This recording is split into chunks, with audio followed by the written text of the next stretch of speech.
আসসালামু আলাইকুম দর্শক বন্ধুরা, আশা করি সবাই ভালো আছেন। তো আজকে শুক্রবার ছিল আর কি, এই জন্য আজকে একটু গোবর বের করব। গত কয়েকদিন ধরে আমরা সেরকম একটা গোবর বের করতে পারিনি।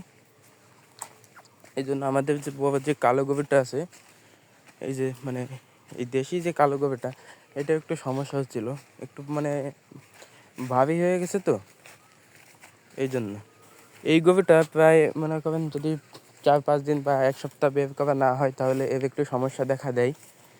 এর কারণ হচ্ছে এর মানে আর কি যেটুকু পুরার দরকার ছিল পুড়ে গেছে। আমরা সাধারণত শুক্র শনিবার এই 2 দিনে হচ্ছে ছুটি পাই, এই 2 দিনে বের করার চেষ্টা করি। আর তেমন আর কি সময় পাই না শুক্র শনিবারে। তাই একে যদি প্রতি সপ্তাহে বের না করা হয়, তাহলে দেখা যাচ্ছে একটু সমস্যা দেখা দেয়। মনে করেন বাইরের যে একটা হাওয়া বাতাস, এটা না লাগালে একটু সমস্যা হয়। কারণ এখন আর কি সুঠাম দেহে অধিকারী হয়ে গেছে, একদম মানে অনেক ভারী হয়ে গেছে। আর ছোটোটার তেমন একটা সমস্যা হয় না, যেহেতু কয়দিন আগে আনছি, সেরকম একটা ভারী হয় নাই। মোটামুটি আলহামদুলিল্লাহ যা হয়েছে অনেকটা চেঞ্জ হয়েছে। এরকম চেঞ্জ মানে এই কালো গরু আর যেই এখন যেই দুইটা রয়েছে, এই দুইটা কেনার পরে মানে এত তাড়াতাড়ি যে চেঞ্জ হয়েছে, মানে এটা আমরা কল্পনাও করতে পারিনি যে এত তাড়াতাড়ি চেঞ্জ হবে। মানে 1 মাসের মধ্যেই দেখা যাচ্ছে অনেকটা চেঞ্জ হয়ে গেছে। হাড্ডি গুড্ডিগুলো একদম সম্পূর্ণ পুরানো হয়ে গেছে ঘষে। কারণ এই দুইটা গরু আমরা দাঁত দেখে কিনছি, যে 2 দাঁত হইলে তারপরে কিনবো, এরকম নিশ্চিত করে কিনছি।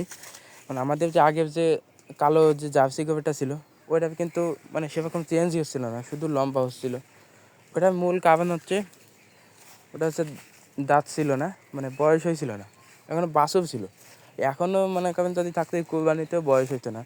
আমরা যখন আনছি তখন মানে 1.5 বছর, আমরাই 1 বছর রাখছি, তো তখন মানে 1.5 বছর হয়নি।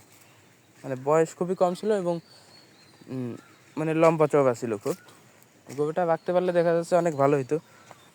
আমরা রাখতে পারিনি, আমাদের সমস্যা ছিল যে আমাদের গোয়াল ঘর দেখা যাচ্ছে তেমন একটা ভালো নাই। ছোটো গরুর জন্যই আমাদের এই গোয়াল ঘরটা ঠিক আছে, বড় গরুর জন্য অতটা ভালো না, মানে সম্ভব না। কারণ আর একটু খোল দিতাম, তো সোয়াবিন খোল এইসব খাওয়াতাম, এই জন্য একটু রাগি বেশি হইতো, মানে নাজেহাল অবস্থা করে দিত। এই যে কালো গরুটা দেখতেছেন, এইটা তো মনে করেন ভিতরে খুবই শান্ত, কোনো সমস্যা নেই।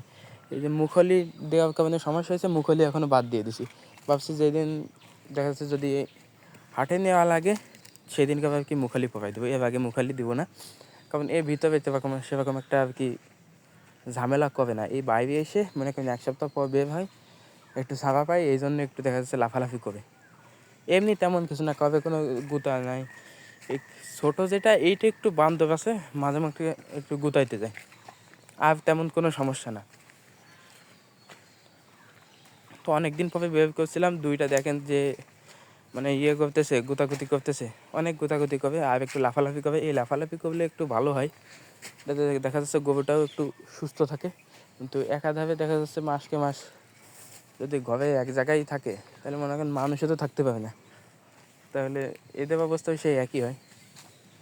তাও তো আলহামদুলিল্লাহ যে আমরা প্রতি সপ্তাহে বের করি। কিছু কিছু মনে করেন খামারে আছে, সেই সব খামারে দেখা যাচ্ছে বের করার সুযোগ হয় না, কারণ তাদের গরু অনেক, অনেক বলতে অনেক, 200-300 গরু 100 গরু থাকে, তাদের বের করার সেরকম একটা সুযোগ হয় না, সময় হয় না, সেরকম জায়গাও থাকে না, এই জন্য তারা বের করতে পারে না। আমাদের আল্লাহ রহমতে দেখা যাচ্ছে সেরকম কাকাও বাড়ি থাকে না, কাকা তো সপ্তাহে 2 দিন ছুটি পায়, তাই ওই 2 দিনই বের করার চেষ্টা করি। এর মধ্যে দেখা যাচ্ছে যদি কোনো ঝামেলা হয়ে যায়, কোথাও কোনো যাওয়া লাগে, সেই দিন বের করা হয় না।